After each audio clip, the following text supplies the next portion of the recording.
திரியேக தேவனுடைய நாமத்திற்கு மகிமை உண்டாவதாக. கிறிஸ்துவுக்குள் அன்பான சகோதர சகோதரிகள் அனைவருக்கும் என் அன்பின் வாழ்த்துதலை தெரிவித்துக் கொள்கிறேன். இந்த நாளுக்கான கர்த்தருடைய வார்த்தை சங்கீதம் 66:17. அவரை நோக்கி என் வாயினால் கூப்பிட்டேன், என் நாவினால் அவர் புகழப்பட்டார்.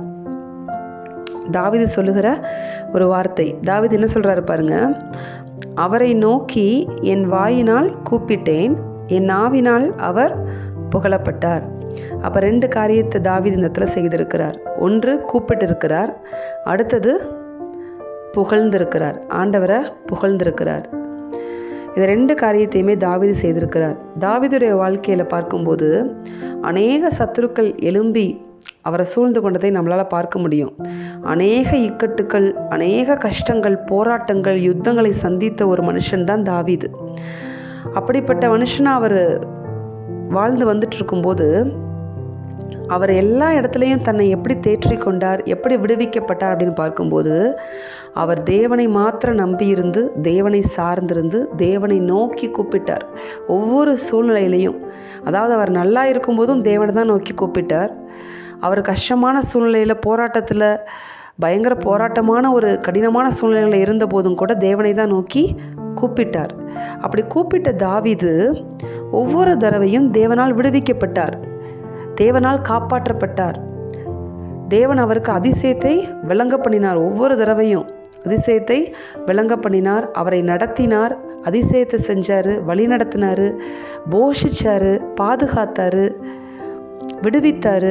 எல்லாவற்றையும் தாவீதுக்காக செய்து தாவீதுக்கு அவர் வாக்குத்தத்தம் பண்ண சிங்காசனத்தை சுதந்தரிக்கவும் செய்தார். அப்போ தாவீது கூப்பிட மறக்கலை, தேவன் என்ன செய்ய மறக்கலை. ஒவ்வொரு நேரத்துலையும் கூப்பிட வேண்டிய தருணங்களில் ஆண்டவரை நோக்கி கூப்பிட அவர் ஒரு நாளுமே மறக்கவே இல்லை. அதே தாவீது கூப்பிட்டு அவர் விடுவித்த உடனே, அவர் பாதுகாப்பு கொடுத்த உடனே, அவர் அற்புதத்தை செய்த உடனே, அவர் வேண்டின ஜெபத்துக்கு பதில் தந்த உடனே அவரை புகழவும் மறக்கலை. அப்போ கூப்பிடவும் தாவீது மறக்கலை. கூப்பிட்ட காரியம் நிறைவேறின உடனே, அவருக்கு தேவன் அதை செய்த உடனே தேவனை அது நிமித்தமாக அதை முன்னிட்டு புகழவும் தாவீது மறக்கலை. இன்றைக்கு நம்மள அநேகர் என்ன பண்ணுறோம், தேவனை நோக்கி கூப்பிடுகிறோம், தேவனை நோக்கி கூப்பிட நம்ம மறக்கிறதில்ல. தேவனை நோக்கி நம்முடைய கஷ்ட காலங்களில், ஆபத்தான காலங்களில், போராட்டமான காலங்களில், கடினமான சூழ்நிலைகளில், இல்லை சாதாரண ஏதாவது ஒரு பிரச்சனை வந்துட்டாலோ பண்ணாலும் கூட நம்ம ஆண்டவரை கூப்பிட மறக்கிறதில்ல. அவரை கூப்பிடுறோம், அவரை நோக்கி கூப்பிடுறோம். அவரை நோக்கி நம்ம கூப்பிட்ட உடனே அவரும் நம்மளுக்கு என்ன செய்கிறாரு, பதில் தருகிறார், விடுதலையை தருகிறார், போஷிக்கிறார், பாதுகாக்கிறார், அற்புதத்தை செய்கிறார், அதிசயத்தை செய்கிறாரு, வழியை திறக்கிறாரு, வழி நடத்துகிறாரு. இது எல்லாவற்றையுமே செய்கிறார் தேவன் நமக்காக. அப்படி செய்த தேவனை நாம் புகழுகிறோமா? அடுத்தது நன்றியோடு கூட அவரை நம்ம புகழுகிறோமா? அப்படி புகழாமல் இருந்தோன்னா அவர் செய்த நம்மளுக்கு நன்மையை நம்ம என்ன செய்கிறதில்ல, நினச்சி பார்க்கறதில்லன்னு அர்த்தம். அதை மறந்து விடுகிறோம்னு அர்த்தம். மறக்காமல் கூப்பிட தெரிந்த நமக்கு மறக்காமல் அவரை புகழவும் தெரியணும் அப்படின்னு ஆண்டவர் எதிர்பார்க்கிறார். நீங்கள் ஒவ்வொரு சூழ்நிலையிலையும் ஆண்டவரை கூப்பிடணும் அப்படிங்கிறது அவருடைய மிகுந்த விருப்பமாக இருக்குது. அவரை தான் கூப்பிடணும் அப்படிங்கிறது தான் அவருடைய விருப்பம். அவரை மட்டும்தான் நீங்கள் கூப்பிடணும் அப்படிங்கிறது தான் அவருடைய விருப்பம், அவருடைய எதிர்பார்ப்பு. அதே நேரத்தில் கூப்பிட்ட நீங்கள் பதில் மட்டும் பெற்றுக்கொண்டு அதுக்கு நன்றி செலுத்த நீங்கள் மறப்பீங்கன்னா, அவரை புகழ நீங்கள் மறப்பீங்கன்னா, அது நிமித்தம் அவருடைய இருதயம் வருந்தும். அவர் அதை எதிர்பார்க்கிறார். பாருங்கள், 10 குஷ்டரோகிகளை சுத்தமாக்கினார்.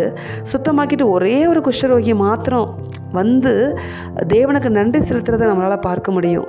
அப்போ அவர் எதிர்பார்த்ததுனால தானே கேட்குறாரு. மற்ற 9 பேர் எங்கேன்னு ஏன் ஆண்டவர் கேட்டார்? அதில் எதிர்பார்த்தார், அதை நன்றி சொல்லணும்னு எதிர்பார்த்தார். அதே மாதிரி தான் இன்றைக்கு உங்ககிட்டையும் என்கிட்டையும் ஆண்டவர் எதிர்பார்க்கிறார்.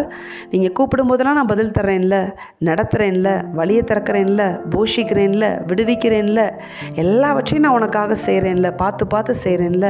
அப்படி செய்கிற எனக்கு நன்றியில் இருதயத்தோடு கூட நீ நன்றி செலுத்தவும் அறிந்திருக்கணும். அப்படி நம்ம ஆண்டவருக்கு நன்றி செலுத்த நம்ம மறப்போம்னா இதே ஆட்டிடியூடை தான் நம்ம யார்கிட்டையும் காண்பிப்போம், மனிதர்களிடத்தையும் நம்ம காண்பிப்போம்.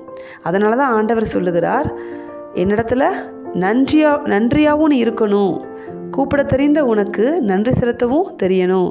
இஸ்ரவேல் ஜனங்கள் பாருங்கள், செங்கடலுக்கு முன்னாடி நின்றாங்க. நிற்கும்போது வழி இல்லை. பார்வோன் பின்னாடி வந்துட்டான். பின்தொடர்ந்து சிறையிருப்புக்குள்ளே கொண்டு போக மறுபடியும் வந்துட்டான். அந்த நேரத்தில் மோசே என்ன பண்ணார்? தேவனை நோக்கி கூப்பிட்டார். அப்போ தேவன் என்ன செய்தார்? கீழ்காற்றை அனுப்பி ஒரு மகா பெரிய ஒரு அற்புதத்தை, ஒரு வரலாற்றிலே காண முடியாத ஒரு பெரிய அற்புதத்தை, ஒரு பெரிய விடுதலையை கட்டளையிட்டார். ஒரு பெரிய மீட்பை கட்டளையிட்டார். செங்கடல் 2 பிளந்த அற்புதம் எங்கேயாவது நடந்திருக்குதா? இது வரைக்கும் கடல் 2 பிளந்ததை நம்ம பார்த்துருப்போமா? ஆனால் அன்றைக்கு அந்த ஜனங்கள் பார்த்தாங்க. கடல் 2 பிளந்து அதன் நடுவே இஸ்ரவேல் ஜனங்கள் கடந்து சென்று மீட்கப்பட்டாங்க. மீட்கப்பட்டு அந்த கரைக்கு போன உடனே அவங்க என்ன தெரியுமா செஞ்சாங்க? தேவன் செய்த அந்த மகா பெரிய மீட்பிற்காக பார்வோனின் படைகள் மூழ்கடிக்கப்பட்டதுனால, அந்த தேவன் அந்த செங்கடல் 2 பிளந்து வழியை திறந்ததுனால அதை பார்த்த அவர்கள் என்ன பண்ணாங்க? தேவனை புகழ்ந்து பாடினாங்கன்னு சொல்லி வேதத்தில் எழுதப்பட்டிருக்கிறது. செங்கடலை 2 பிளந்தவர் என்ன செஞ்சாங்க? புகழ்ந்து பாடினாங்க. அந்த கிரியைக்காக தேவனை நோக்கி புகழ்ந்து நன்றி சொல்லி பாடினாங்க. அதை மாதிரி தேவன் அவரை நோக்கி கூப்பிட்டு அவர் செய்கிற ஒவ்வொரு கிரியைகளுக்காகவும் அவரை நாம் புகழ்ந்து பாடி நன்றி செலுத்தணும்னு அவர் எதிர்பார்க்கிறார். அதை நீங்கள் செய்யும்போது தேவனுடைய இருதயம் மகிழும். இன்னொன்று, நீங்கள் உங்களை காத்துக்கொள்ள முடியும். அப்போ தான் பெற்றுக்கொண்ட அந்த ஆசீர்வாதத்தை, பெற்றுக்கொண்ட அந்த விடுதலையை, பெற்றுக்கொண்ட அந்த நன்மையை உங்களால் என்ன செய்ய முடியும்? தொடர்ந்து பாதுகாத்து கொள்ள முடியும். நன்றி இல்லாமல் போனால் அதை பாதுகாத்து கொள்ள முடியாது. அதனால் இன்றைக்கு தேவன் சொல்லுகிற இந்த வார்த்தையின்படி ஒரு தாவீதை போல, அன்றைக்கு இஸ்ரவேல் ஜனங்களை போல பெற்றுக்கொண்ட நன்மைகளுக்காக, விடுதலைகளுக்காக, ஆசீர்வாதங்களுக்காக, கூப்பிட்டு பெற்றுக்கொண்ட அந்த காரியங்களுக்காக தேவனை புகழவும் நீங்கள் மறக்கக்கூடாது. அதனால் தொடர்ந்து ஆண்டவரை நன்றி செலுத்தி பாடுங்க, துதிச்சு பாடுங்க. உங்கள் வாழ்க்கையில் ஆண்டவர் என்னெல்லாம் நன்மை செய்திருக்கிறார்.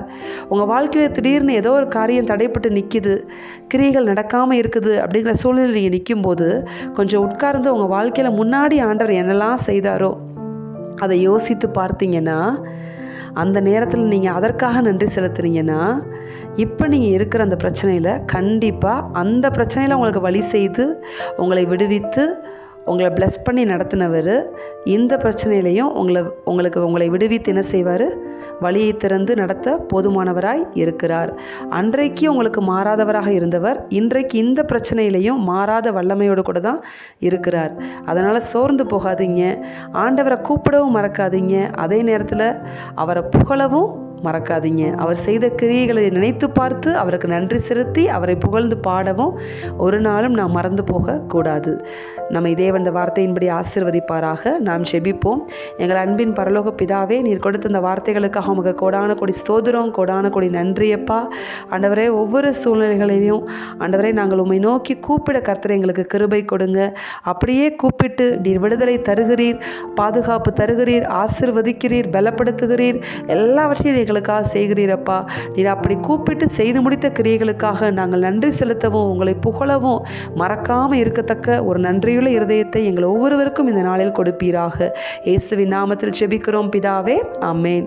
இந்த வார்த்தையின்படி இந்த நாளில் தேவன் உங்களை ஆசீர்வதிப்பாராக. ஆமென்.